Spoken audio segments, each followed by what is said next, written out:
People are watching these videos. I don't know whether it's on our site or on YouTube or whatever, but we're getting like 200 views in 2 days on these Darshan videos. Yeah. So somehow or other people are watching. It would be nice if you would, join us live. That way you could ask your questions. Of course, you can always email me or post a comment on the site to ask a question. But it's more fun for everybody if you're here while it's actually happening and you can ask the question in real time and get an answer. Some kind of answer. Maybe a wise guy answer. But, it's very interesting and exciting for me to get good questions during the Darshan. It allows me to gauge the quality of thinking of our students. So sometimes that's a good thing. Sometimes it indicates when there's a problem. So tonight, I want to read from the Nectar of Instruction, continuing our series, text 8.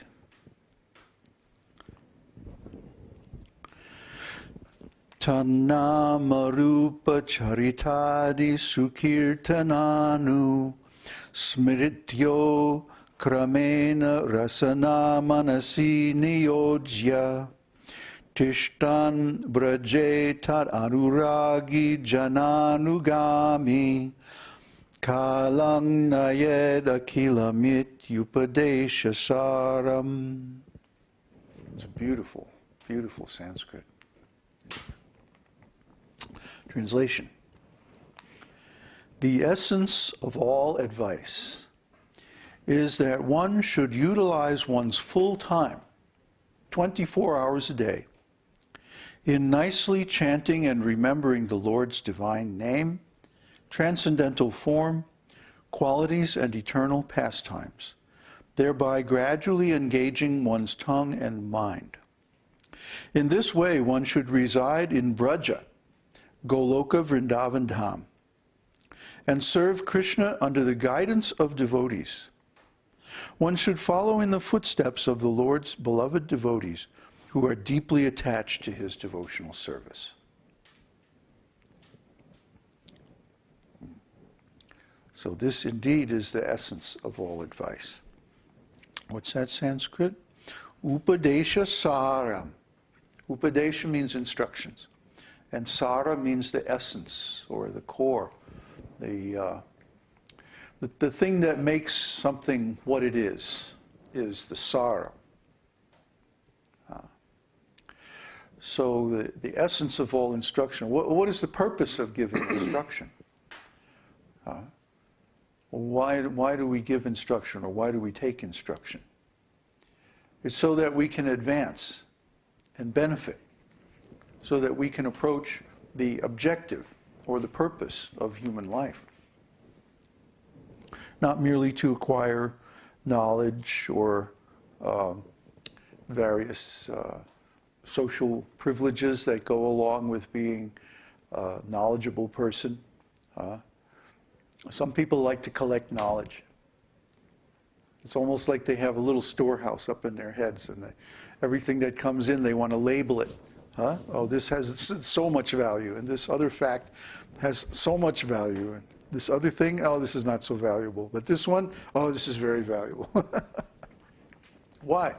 Because it can be traded for prestige.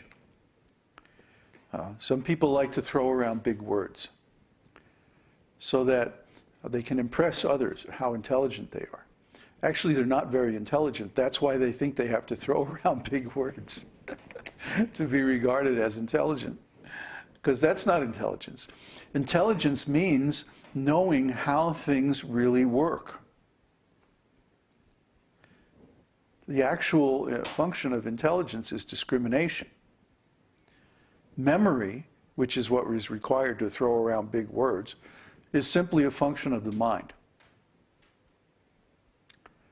And the mind, as we know, is more or less of a machine. It's sort of like a computer.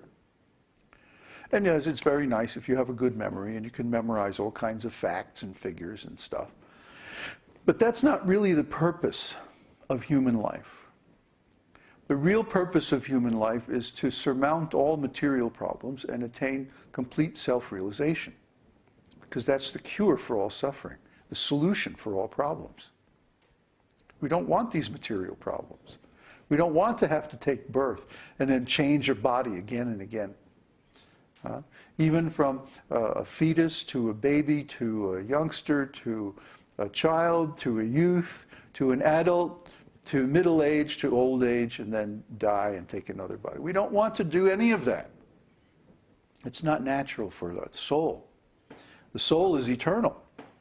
And naturally, we want to have the same identity, the same form, the same pastimes, the same relationships forever. We don't ever want to change any of these things. But we're forced by the pressure of time in the material world to go through all these changes. And they're all painful. So why do we put up with this? Well, why do we have some hope that someday it's going to get better? It's not.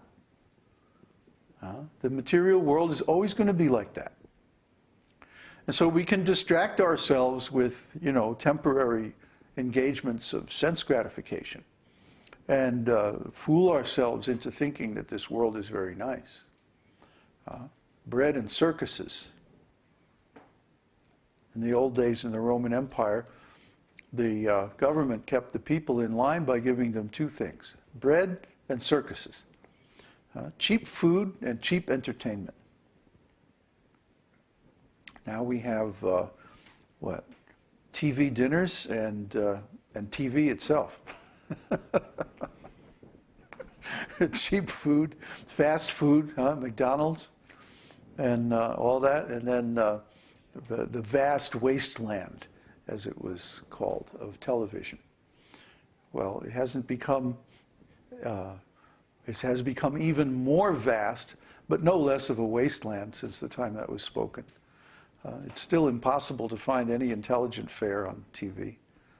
And even if there is some supposedly intellectual debate, it's all about just fluff and image and nonsense. There's nothing of real value there. The real value is in spiritual life. The real value is in the methods by which we can overcome the problems of life. That's the real value in life. Therefore, the essence of advice, the most important advice, the best advice that anyone can give, is to relish the holy name, form, pastimes, qualities, and so on of Krishna. Krishna and his expansions as the personality of Godhead is really the only thing worth knowing about, the only thing worth inquiring about, the only thing worth speaking about or hearing about. This might seem at first like a very outrageous statement or very limiting statement. Well, Krishna is the only thing you can talk about? Krishna is the only thing you want to think about? Well, that's very limited. That's very narrow. No. No. Because Krishna is unlimited. Krishna is infinite. You can't reach the limits of Krishna. You just try reading all of our books. See how long that takes you. And then you try understanding them. And that's going to take even longer.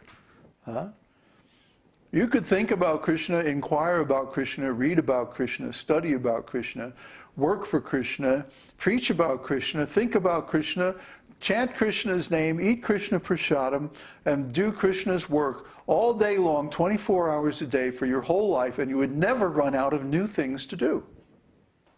Never. This culture is so rich, is so vibrant, it's so amazing.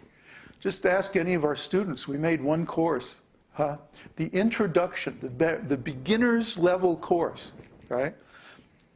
And we opened up that course, what was it, like 6 months ago? And nobody's even halfway through. Nobody's even a quarter of the way. Maybe one person is, maybe Mike is a quarter of the way through. What do you think? Yeah? So maybe our fastest student has gone through a quarter of the course in 6 months. We didn't intend it to, it's not like it's full of busy work or something. It's just that this is the minimum stuff you need to understand to actually get what this tradition's talking about, to actually get what the esoteric teaching is about at a very basic level, what to speak of a higher advanced level. But we're trying to talk to people at all different levels because we know that in the future there are going to be many students who become advanced. But the same advice is good for all of them. As he says, one should utilize one's full time, 24 hours a day, in nicely chanting and remembering the Lord's divine name, transcendental form, qualities, and eternal pastimes. This is the best thing you can do with the rest of your life. I'm speaking from experience here. I'm not just, this isn't just